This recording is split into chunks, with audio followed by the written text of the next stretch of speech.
Well, welcome to the San Diego Air and Space Museum and our continuing interviews and discussions with some very significant people in aviation and space.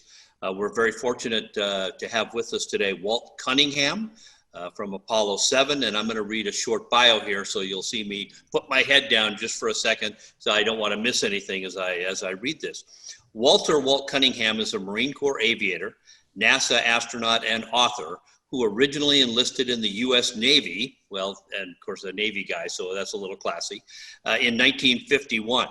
After receiving his pilot's wings, Walt was given a Marine Corps commission. His long and distinguished Marine Corps career spanned 23 years with both active and reserve duty, where he accumulated more than 4,400 flight hours in over 35 different aircraft. Walt attended the University of California, Los Angeles, receiving his Bachelor of Science degree in Physics in 1960 and a Master of Science in Physics a year later. From 1960 to 63, he worked as the RAND Corporation, which is Research and Development Corporation, as a physicist. Then, in an interesting career move for Walt, he joined NASA in 1963 to enter the astronaut program. He was only the third civilian astronaut at NASA, which is a significant accomplishment. In October 1968, Walt journeyed into space during the Apollo 7 mission, on which he orbited the Earth for 11 days. Apollo 7 was the first manned mission of the Apollo program, and it marked the first time humans had flown on the Saturn rocket. We're going to talk a little bit about that Saturn rocket a little bit later. The success of Apollo 7 was critical to the decision to send men to the moon for the first time on the next mission, which was Apollo 8 in December of 1968. Walt's distinguished NASA career continued after the success of Apollo 7.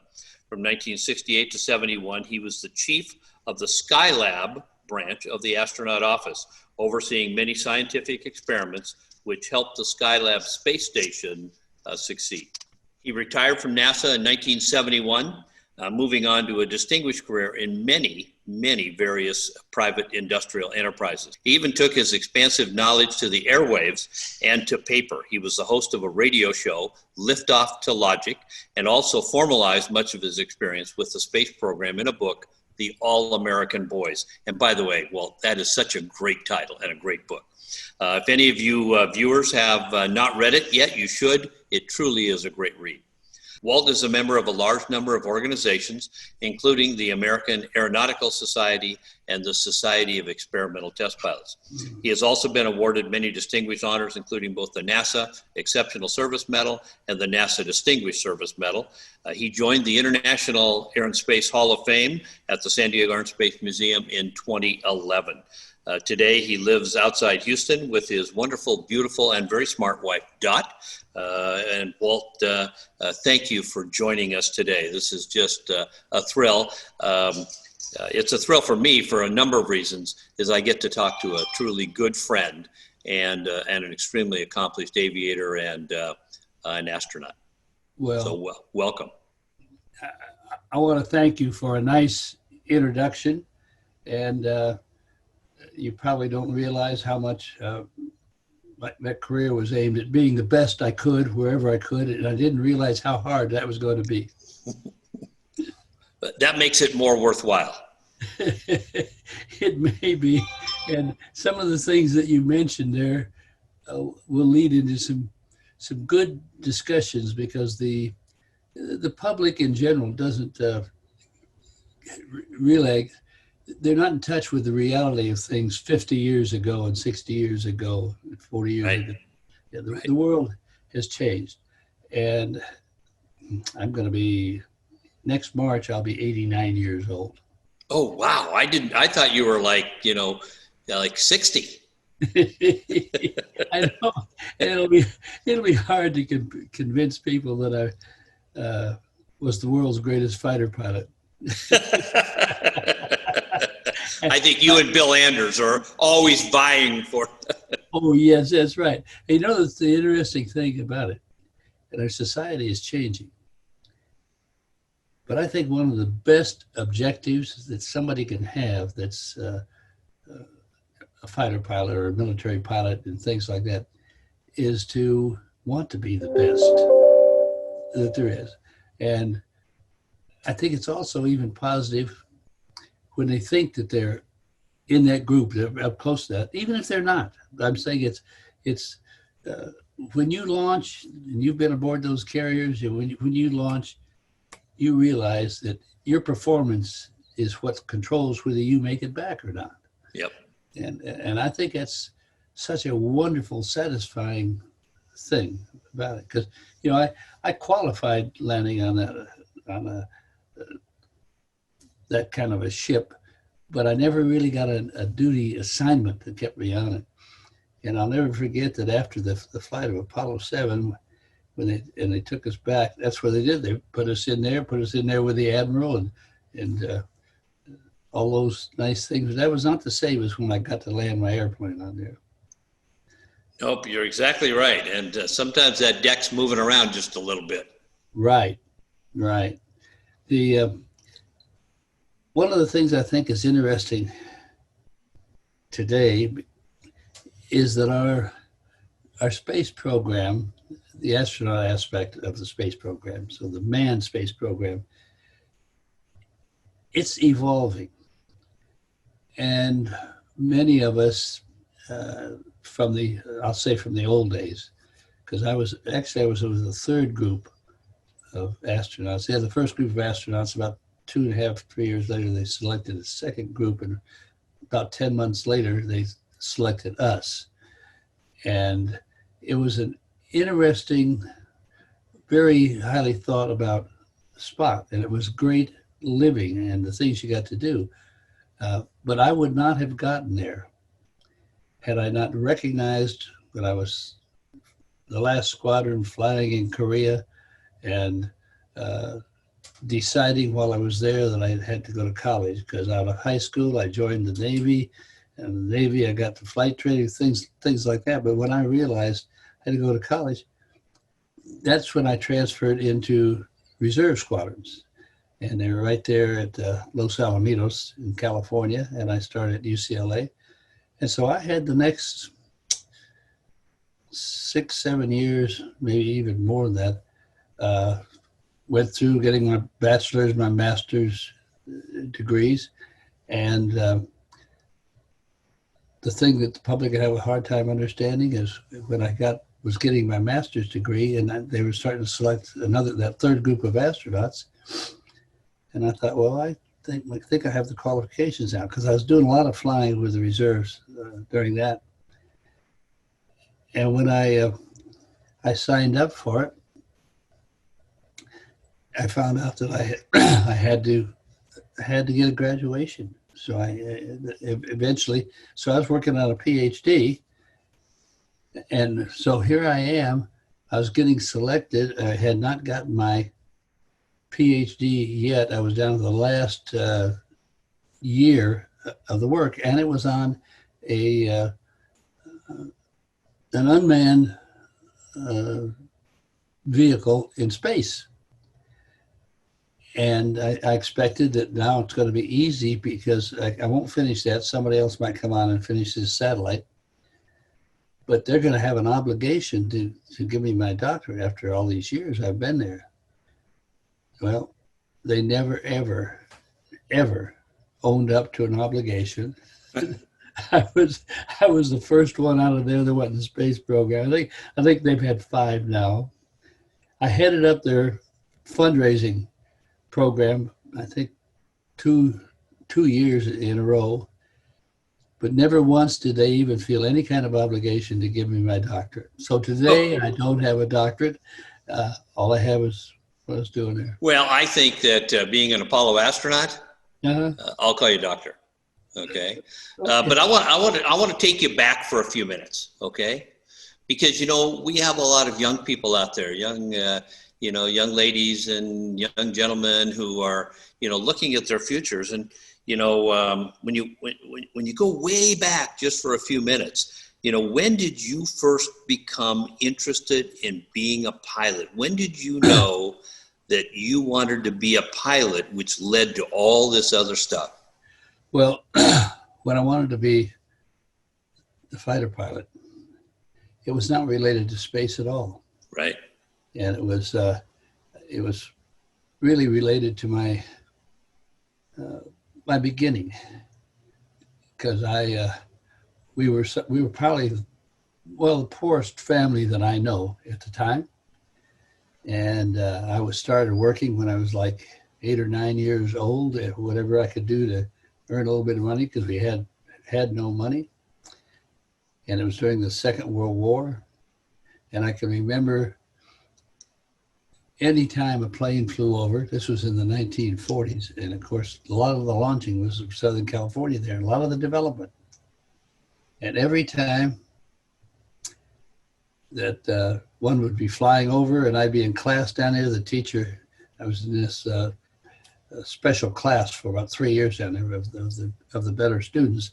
And every time an airplane flew over, she would ask me what it was, and I could always tell them back whether it was, it wasn't the jets yet, but I could tell you it was a T-38 or whatever it was, just by the sound of it going over.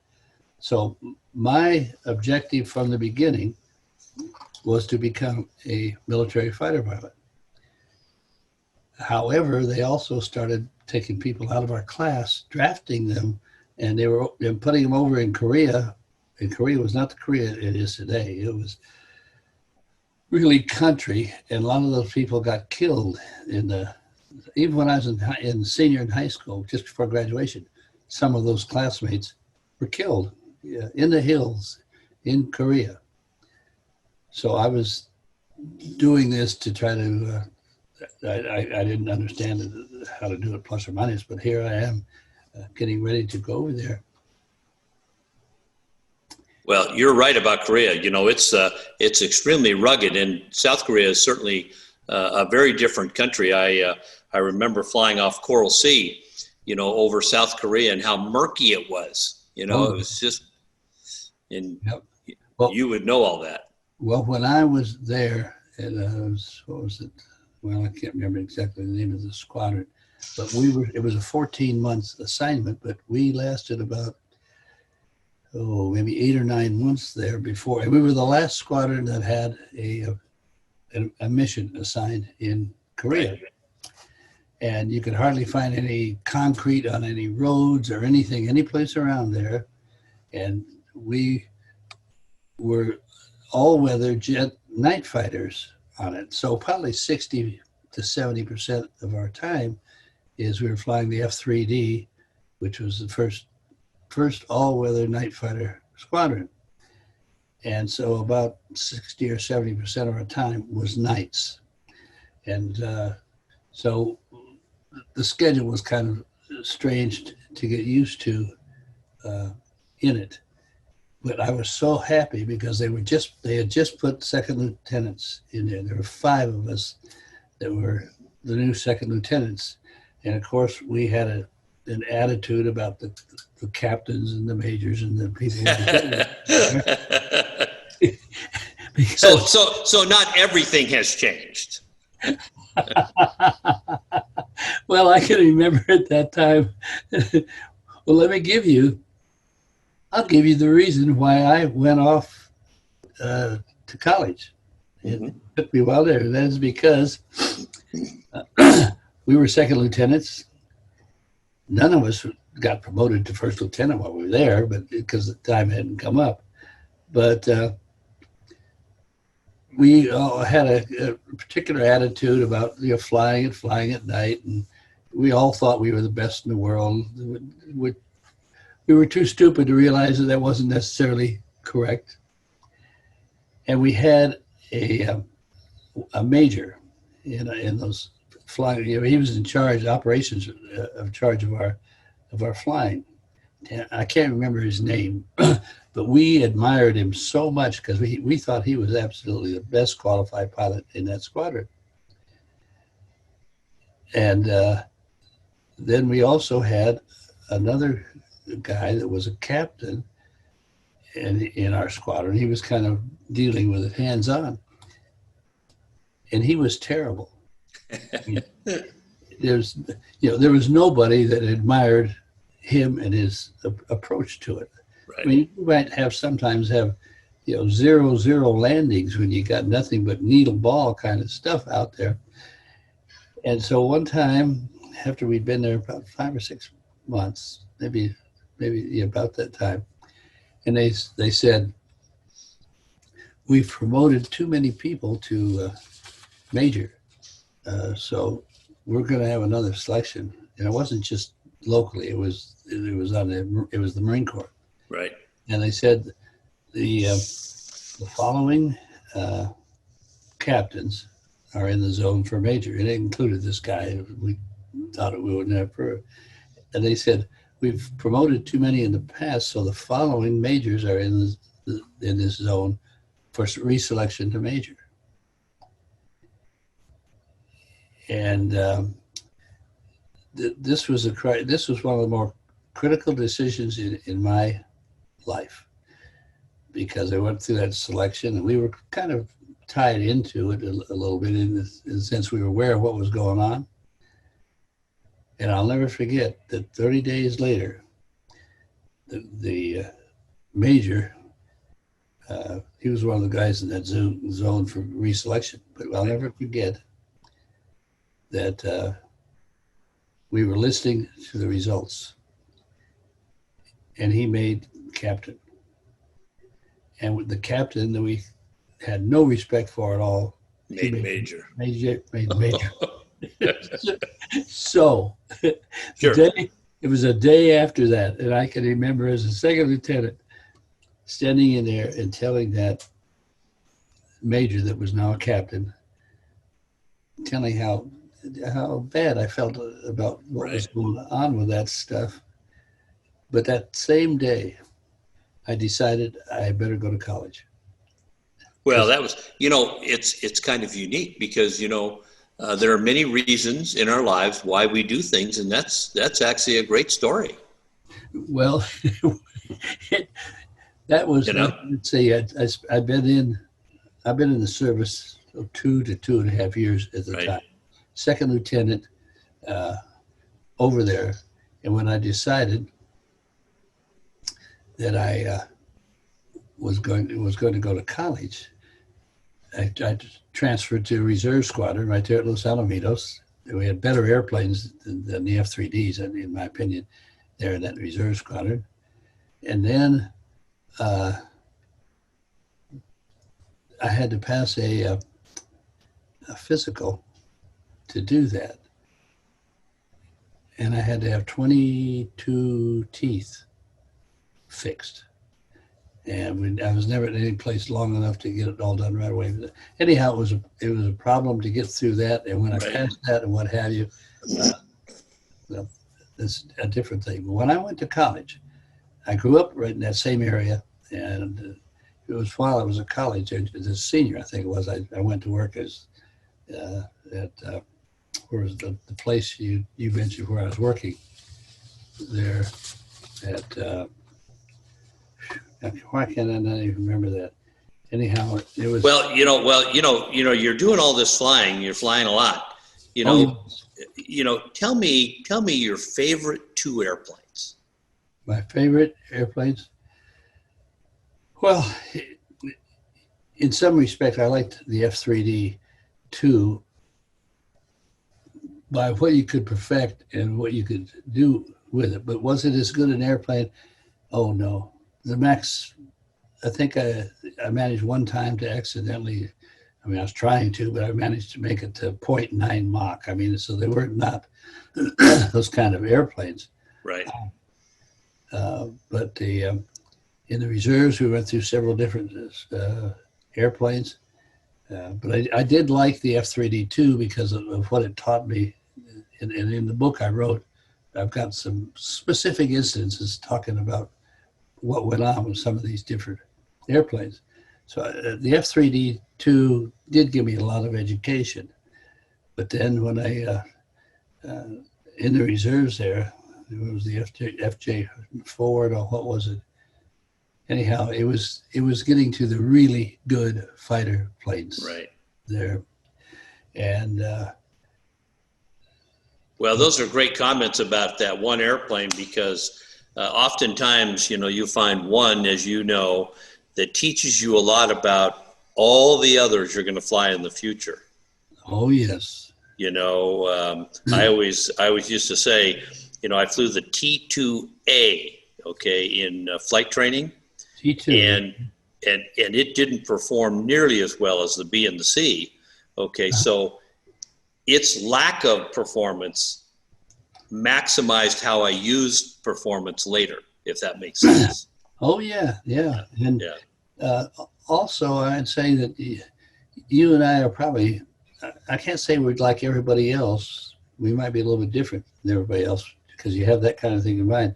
A lot of people that I was flying with, I always wanted to be the best, even if it was 2 of us, 4 of us, or whatever it was. Yep. A lot of people I flew with didn't really give a darn what the deal was. They were flying just to kill their time.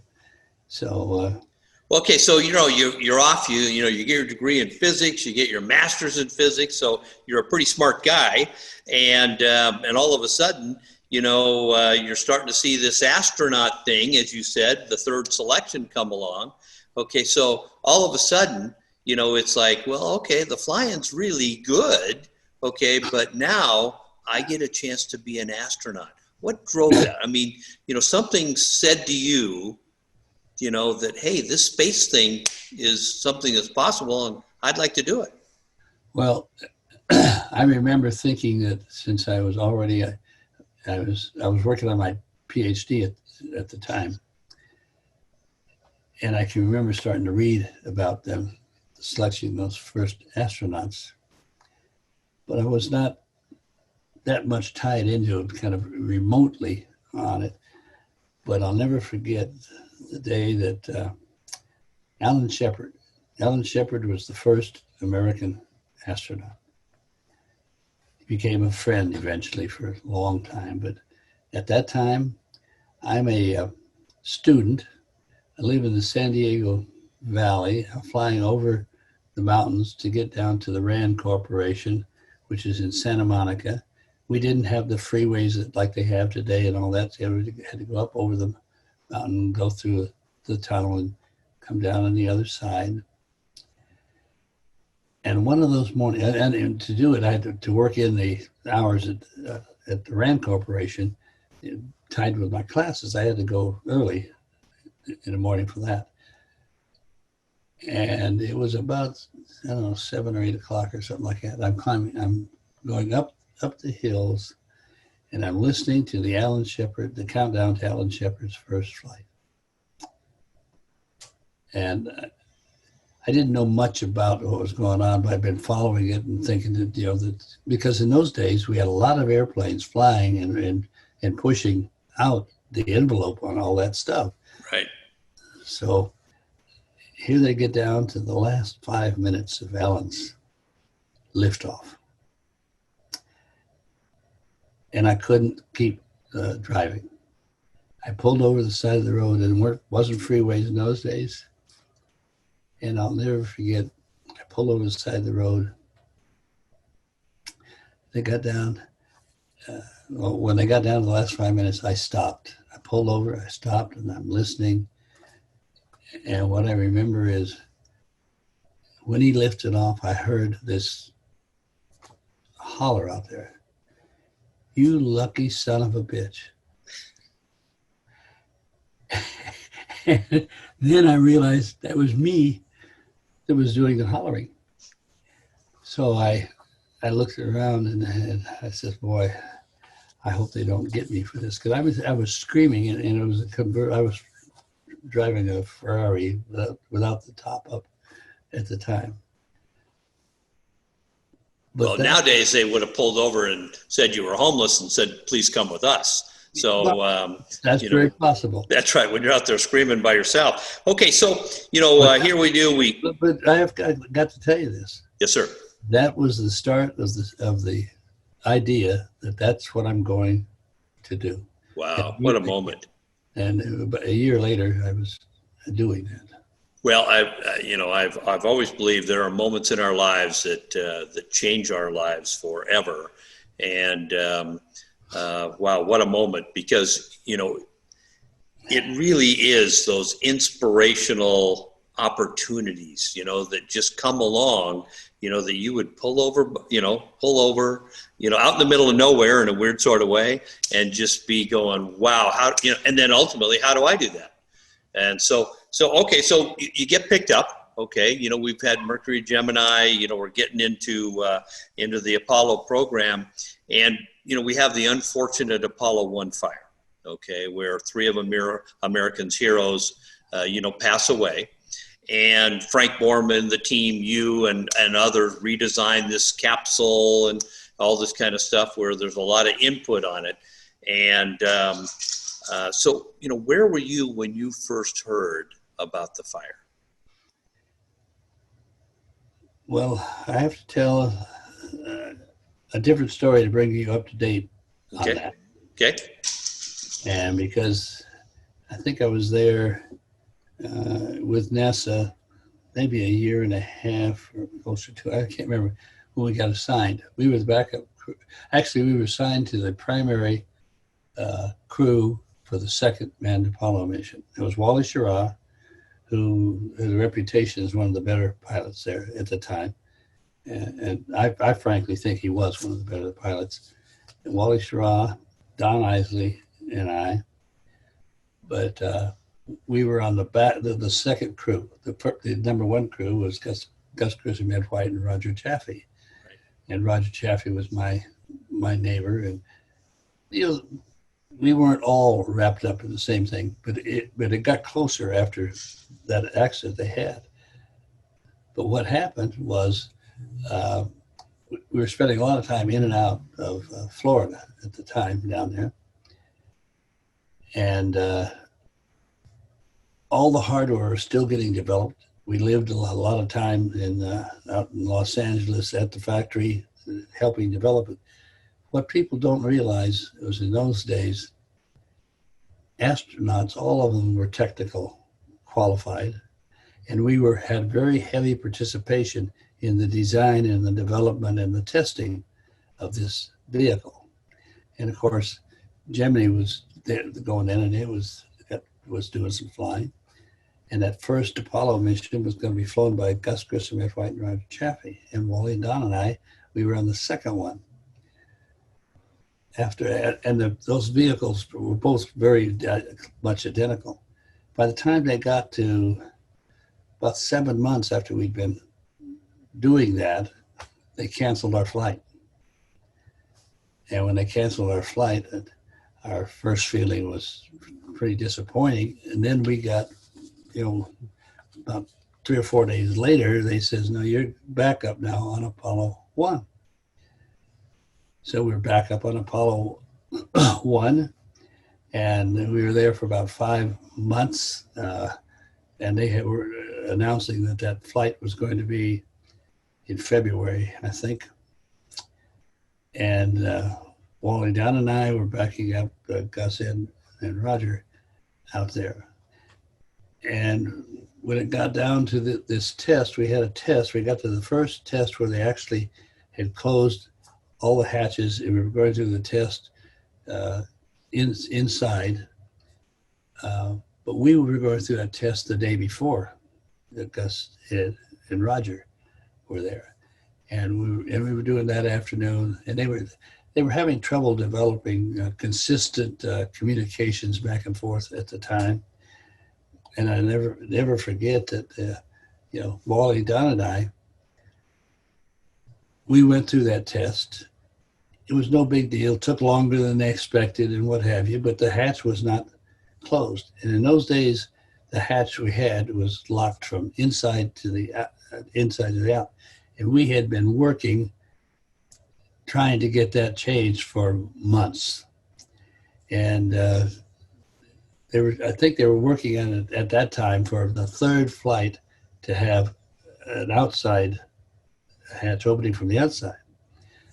So Wally and I and Don I think stayed over that weekend, but Wally and I, we were waiting for that test to get over so we could all fly back together in formation. Finally, it got to be like 4 o'clock in the afternoon, and they still were not doing the test. So we decided, to heck with that, we're going to fly home. And we did. So we were down flying back, 5 or 6, I can't remember exactly what time. It was 6 or 6:30, I think we pulled into the chocks there when we get back. And there was our manager, our flight manager out there waiting for us to pull in and park. So we were suspicious immediately of what might be going on. So we get out. He takes us inside. He says, "I need to tell you what happened." So that's when he told us what had happened. So we had done the same test, but without the hatch closed the night before.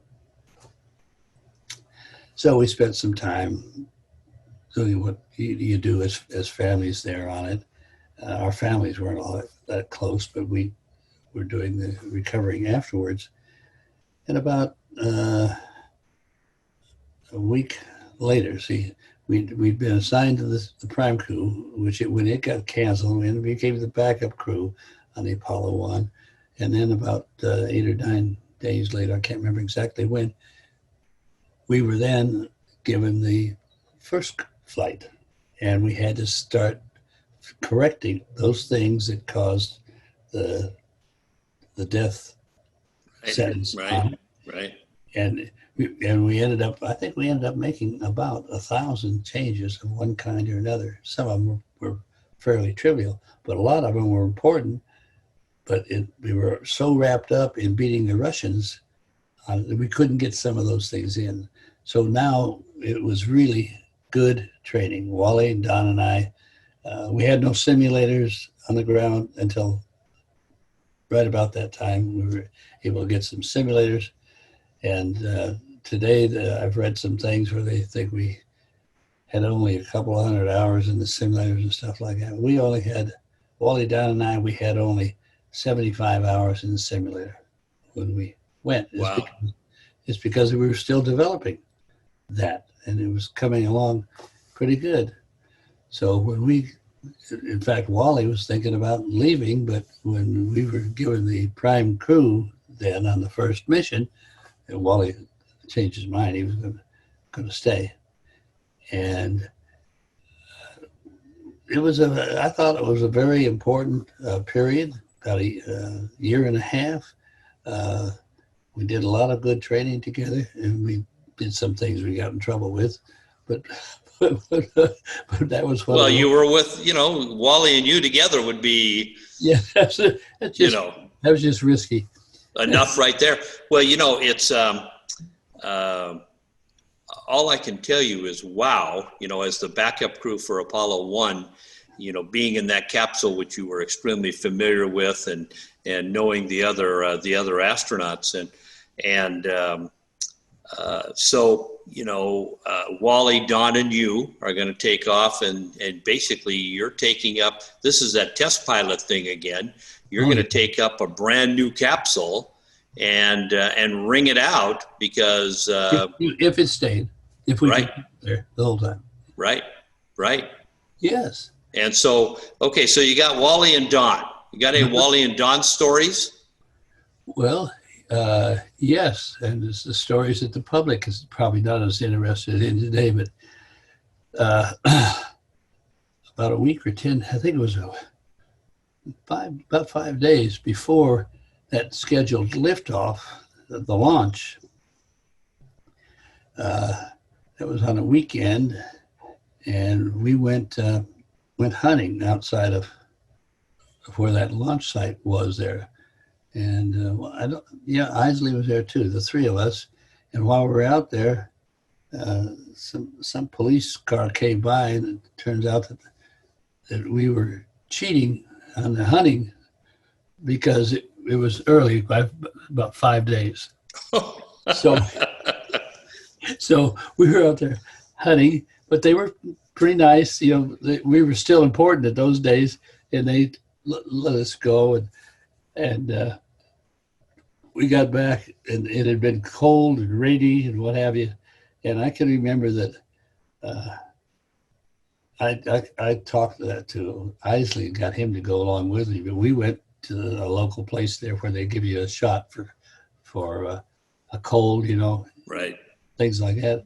we would try to, when I talked to Wally about doing it, he didn't do it. So when it comes down for the launch, and we went off. The one thing I can remember that probably gonna have a hard time adjusting to too is we were right on schedule on that, but at about 17 minutes or something like that before launch, we went into a hold. We went in a hold to get the I can't remember. I think it was the pressure right on something. So anyhow, we ended up launching 2.5 minutes late, which is unusual for a first flight. Right. That's pretty Right. good. But we had been working so hard for so long that I can remember cussing was going on up there on it, and we were irritated that they delayed us. I remember Wally made some statement that he got criticized for on it when we started counting that down again. And then during launch, I can remember every minute different. We rotated who checked in with the ground on it. And I can remember when we lifted off and it was 2.5 minutes late, and I can remember we cussed. We actually had some cuss words to each other, not outside the capsule. Now, okay, so let's hold this just for a second. This is a great moment. Okay, so you're on the Saturn V. Okay, I mean this thing is Which one were you on? Saturn 1B. That's right, you were the Saturn 1B. Okay, Right. So I keep thinking. Anyway, so I'm jumping a little bit ahead. I apologize. So Saturn 1B. Okay. Describe that. I mean, this is it's all brand new. Oh yes, it's all brand new. It was the first manned flight on it. We eventually, I think by the next time, we may have gotten to the Saturn V for the first time back in those days, which was we couldn't have gone to the moon without Saturn V. So that's right. Partly what we didn't get that. But the 1B was operating good, and we were just happy as all get out during launch. I mean, we had people like to ask us, were we scared, as the different boosters go on and off and what have you. And we honestly, it's amazing. We just were pleased to keep it going like it was supposed to. And we had some things to do inside. Today, the public doesn't know what you're doing on that kind of stuff. And Wally Schirra, who was the captain, and he was the one. In fact, the only thing really in the whole mission that he was totally different qualified than us, better qualified than us, was the launch abort on that. And so, he was on top of that. But he's also started to, he's doing some coughing. His cold is starting to show up. Right. And we got in orbit. What the public today knows about what went on is it's very difficult for any of them to know how really it went, because Wally was with his cold and he had to stay underneath his couch there for a while trying to recover. The public and even some of the people at NASA and the flight control now, they like to think that we all had the cold show up. It didn't. I think Don coughed once or twice. I don't remember coughing at all. When we started taking pills for that cough, for the cold that Wally had. Sure. Which well, knowing Wally and you, I didn't know Don. Yes. I would imagine there was a fair amount of humor, on certain moments, and probably during moments where most people would be scared, the two of you at least would be telling some sort of a joke while it was happening. So yeah, well, I have to tell you, I was impressed. I wasn't happy with everything that Wally did when he was concerned, because he pretty much got recovered from his cold there. So Right. we went on, the full 11 days. Sure. But he had a good attitude. To this day, he's one of the people I respect more. But NASA, even today, has got this bias against him. But NASA thought that we all were like that. It's amazing, and you couldn't really straighten it out. And they have communications, air to ground. Now, it's 100%. It's going on out there. Right. People have no idea that during our mission there, we had 4.5% of the time we had communications, and they don't understand. Also, when I say we were so happy when we lose the communication, because we had so many things to do to test Right. that crap, Yeah. and then if we'd come across some place where they have some contact with us. There was a place down in Mexico, down here. Some places like that would come on, and on board we'd say, "Oh hell, we got to talk to the ground." I mean, because we've been, but believe me, I think this is one of the ground's worst treatments of some of these things because,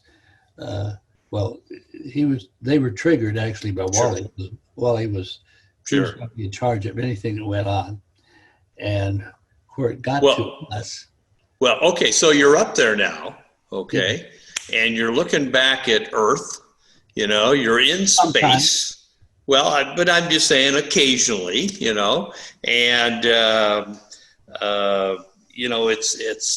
it's pretty exciting, and realizing that we're going to return to the moon, okay, and that you were an integral first step.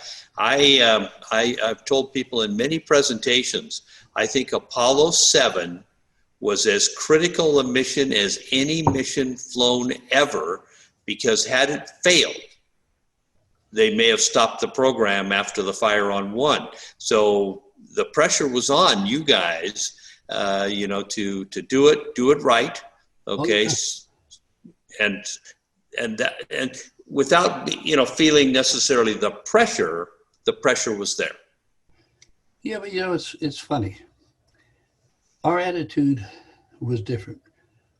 We felt a responsibility to doing everything and doing it correctly. Great.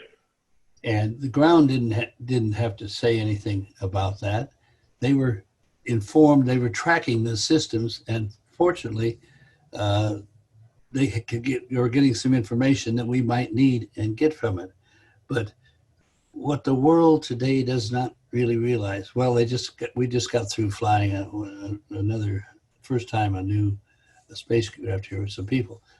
But up until that was still, Apollo 7 was the longest, most ambitious, most successful first test flight of any new flying machine ever. Wow. And if I'm talking something about, I usually will mention that. But at the time, they didn't think about it that way. In fact, the ground fully expected us to have to cut that flight short at different places. And we were focused on doing the flight plan. The flight plan was almost 11 days, and we had other problems in it. Try going to the bathroom in space for the time, things like this would cause us some problems. But the only big new problem was Wally's cold. Right. Yes. Well, I think I would have the first time they put me on hold, on the launch pad is when I'd have to go to the bathroom. Okay, so you get up there, you just do a phenomenal mission, et cetera, et cetera. Let's talk a little bit about the future, because we think of NASA's current plan, okay, to go back to the moon in 2024. Why do you think it's important to go back to the moon? Because you were one of those visionaries, Skylab, and you were really involved in the vision of NASA. Well, you're getting me off into an area that I'm probably not in step with everybody else these days. I'm a firm believer in developing the technology in any way you can that's successful and you need it. I'd much rather be talking about today about just going back to the moon than the other effort they're talking about is going to Mars. Right. And we don't seem to be focusing on the real obstacles of going to Mars and getting back. I am not a fan of that one. Going back to the moon, that's okay as long as we're setting up a test flight someplace. What they talk about doing, they ignore the costs of what it is to do all the stuff that they do out there. I think it's wonderful for us to have had such a successful program. 500 years from now, that's about what they'll think about us for this century, really. But other than that, well, we compare that with today. Remember, there was a time several decades past where we went to the North Pole for the first time, or the South Pole for the first time. And we've been getting some useful stuff out of it. But is it have the same significance as it did it the first time? I don't think so. Right. Also, when we went to the moon, nothing had ever been on the moon. We knew the Russians were aiming at that. And we were going to show them that we were so much better than them, which we did, and which even to this day we are. And then we went through different equipment and stopped it out. In actual funding at the time, the Apollo program cost, well, it was budgeted at $20 billion overall, but it ended up costing about $25 billion. If you convert that to current time today, you're talking, it's about $130 billion. Things cost different. We've been doing unmanned exploration of Mars. You know so much more about Mars today than we ever knew about the moon at the time we went. And I only say that lowers the pressure on going and doing some of these things. But it also brings to my attention that the attitude and the level of knowledge for our public at large, which it's been changing a lot in just my lifetime and your lifetime. But as it is today, it's changed. It's not the same attitude as we had in our day. That's my personal opinion. I'm not sure how many people agree. Well, and because as you know, there are an awful lot of opinions, and I think you're hinting certainly that as times change, there are different levels of impact, okay, and how people view things. But it must be really nice to know that you kind of stepped off the Apollo program, okay, which really, led us to the moon, okay, to Skylab and International Space Station. And now, we're going to go back to the moon. There's no doubt about that. I think everybody agrees. And no matter what you do with Mars, it's going to give us the ability to test out living on the moon, not just landing on it, being there, a set number of days and coming home. That, are we going to ultimately populate it somehow, or, Well, you need to be careful in here, because I have to tell you that living on Mars is a different challenge. Yes. Than living on the moon. Yes. But we'll eventually, I might be wrong, and they might end up going there in the next 15 or 20 years. I doubt it. But sometime we eventually will. Could be decades away to go and have humans on Mars. Well, I do think, and you keep up on this, I know, because we communicate on it. Perseverance, the most recent rover heading up there, they're finally, I think, dialing in the needs from an information standpoint that they have to know about Mars if we're going to get there, because you land there, you may have to manufacture or create your own water or whatever because you can't carry enough, that kind of thing. That's exactly right, and we don't seem to be addressing all of that, because I will guarantee you it's going to be quite a few decades before it makes any sense at all to land and return from Mars. Sure. And I'm not considered the world's expert on it, so they don't pay as much attention to me on it. But I believe that I'm right. Sure.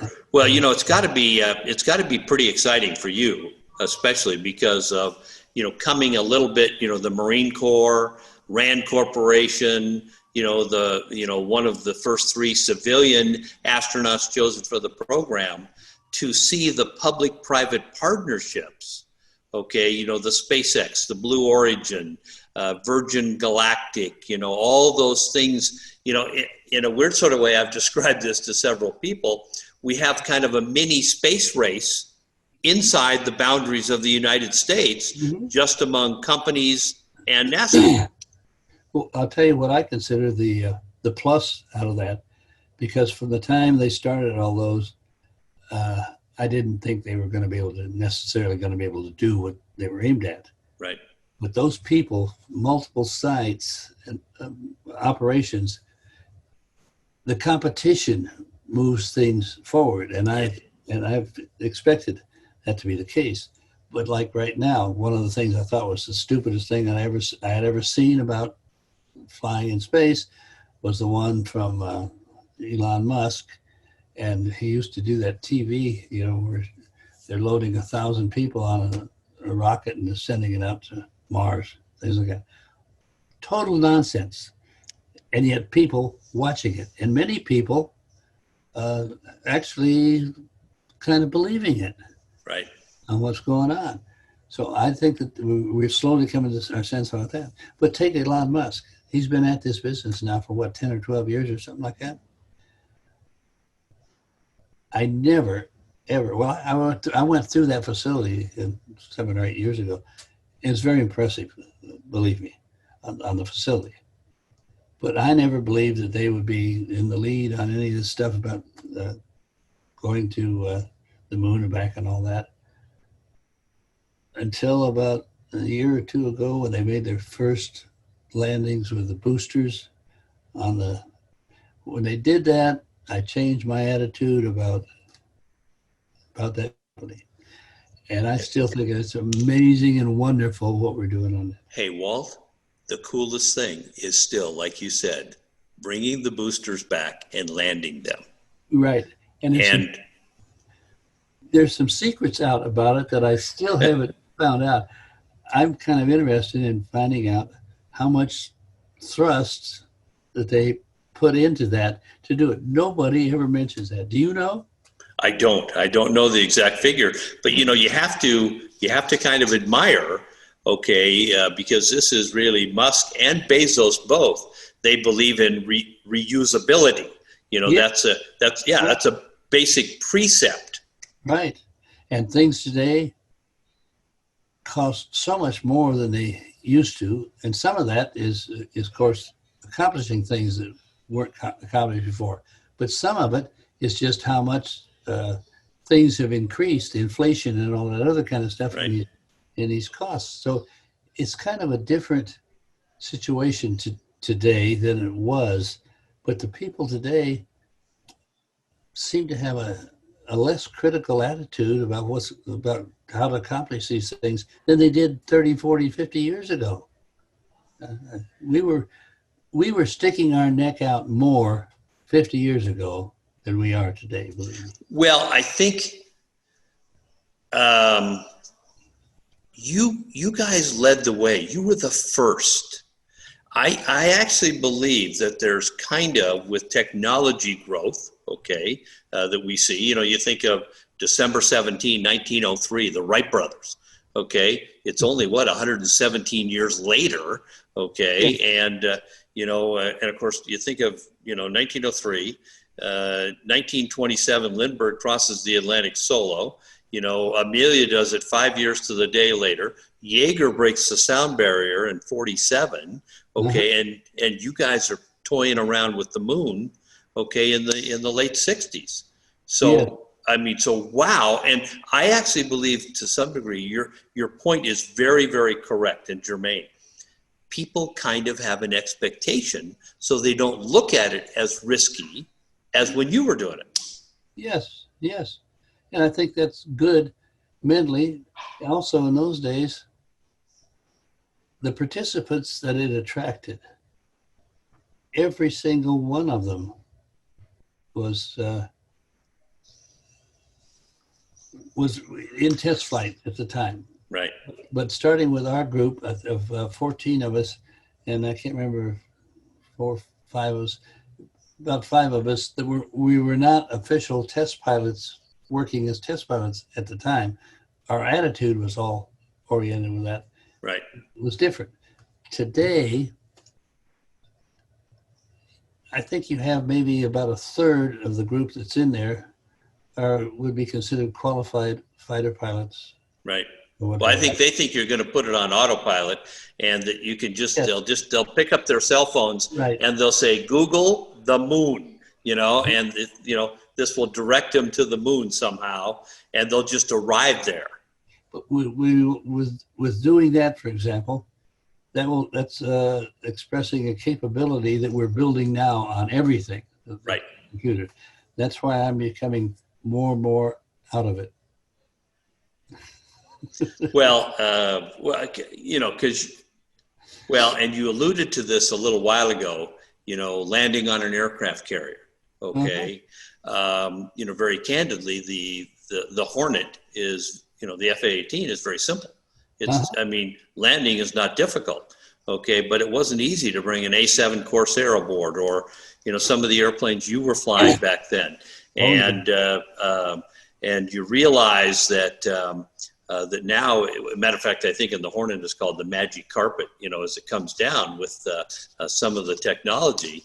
And of course, in your life, okay, realizing you're 60 again, I think it is, and realizing you're approaching 89 years old, the changes in technology that you have seen in your lifetime are amazing. They are. And I feel like the period of time that I've spent here in my life, yep. I feel particularly fortunate that being one of the best periods in hundreds of years. Yep. I feel that way, right or wrong. Well, and you were the generation that, in a weird sort of way, was the continuation of the Old West. We'd reached the West Coast by that time. So where are you going? You're going to space. Yeah. Well, I think you and I have been fortunate to have had the life we did. Yes, sir. You're exactly right. I feel very, very lucky that we were flying during, the premier time ever, and what we got to see, in our lives. So, now you're looking in the crystal ball. Okay, this is Walt Cunningham. Apollo. Do you think I'm smart enough to tell the future? I actually do. Okay, I've that Andy and I love dotting you very, very much, and we think you're special people. And the one thing I know, Walt, is you're one smart guy. Okay, so you're going to pass on I used to be. Well, this is your chance to maybe talk to some young people. One of our gents who's helping us with the technology today, he's got 2 young daughters. Okay, they're somewhere, and I'm going to screw this up. One is like maybe 11 or 12, and the other's like 5 or 6. Okay, so 2 young ladies, and we got young guys. And and you're going to talk to them a little bit about what they can do in the future, direction, ideas, motivation. Share us a little bit of Walt Cunningham's "Let's Go Get 'Em." Well, I'm a strong believer in developing technology regardless of where and how. People today have no idea how limited it was on Apollo. Yeah, That's true. On the memory we had on our onboard computer, we were the first one that had a decent onboard computer with some different plans that you could put in there. And I think we had 44 kilobytes. I mean, like nothing. People have no idea. And even on the shuttle, when we started flying the shuttle, it had, initially at least, it went on for quite a while, but initially we started off, had a couple of computers backing each other up, and each one I think had 98 millimeters of it. I mean, so for today's mentality, people aren't old enough to know what it was like back before they were, born in those countries. And what that does, in my opinion, that motivates a nice change and development in human minds on accomplishing things. Today, we take for granted stuff that I couldn't even imagine back when I was young. That's the way it is. So you would pass on to a lot of young people, study and learn technology. Well, and embracing that technology and realizing that it's going to be part of what they do. It'll be even more part of their lives because one of the things I remember when I checked into aviation officer candidate school way back, and remember they issue you a bunch of stuff and all that, and they issued us a slide rule, okay? Because there was an expectation that we would understand technology, and now there's technology that we understand the basics, but we don't understand all of it. Yep, I got my first slide rule in college, and I think it was in graduate. No, it was in the regular classes. Right. And I remember it was, well, the one that I carried in the airplane was smaller. Yep. And this one here, you can only do things within 2 or possibly 3. It's a different world. Right. And our world is going to continue to change. Yep. There's going to be different survivors than in the past because it evolves throughout history. If you go back and look at history, and they're going to be focusing on the problems that are out in front of them. I hope, I'm not optimistic about this, I hope it doesn't evolve into countries fighting again and stuff like that. But I can't rule that out. No, you can't rule it out. I think we're going to do everything we can to avoid it, of course, as you know. And if we can certainly, as a world, do more things together, as simple as it may be to think about, sometimes it's just sitting down and having dinner together, Yeah. and just talking about life, because certainly as you remember going around to various countries around the world, there are more similarities than differences, and it's how do we build on those similarities. Do you still have friends in the military? I do. That would like to have your job? Yes. Yeah, that's yes. Good. That's healthy. No, it is. That's absolutely right. We have a great team at the Air and Space Museum. If you were to ask me, and you and I have shared this before, what am I personally most proud of about the Air and Space Museum? It's the culture that we have as an organization. That the people are they make it worthwhile, and that's why I'm still there, you know. So, okay, so we're gonna wrap this up, okay? And you know, Walt, I just can't tell you what a pleasure it is. First of all, to see you, because I haven't seen you in a little while. Space Fest. We didn't have Space Fest this year, as you know. That's right. And Dot and you are two very, very special people. You're extremely accomplished in the world that I lived in and love, okay, especially the aviation side of it. And we truly appreciate you spending time with all the people that are going to watch this, and certainly with the San Diego Air and Space Museum. That's a pleasure to do that. I hope I can encourage some folks out there in the world today. And I hope that they're not aware of how much my mentality has deteriorated in the last couple of years. We're not aware. Matter of fact, we had you at 60, we'll put you back at 50. How's that? Whatever you want to do, I'll go along with it. Okay.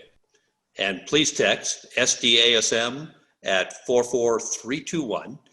We have a challenge grant that's been offered to the Air and Space Museum during this COVID-19 period. Any donations are most appreciated as the Air and Space Museum advances into the future and provides you more opportunities like today.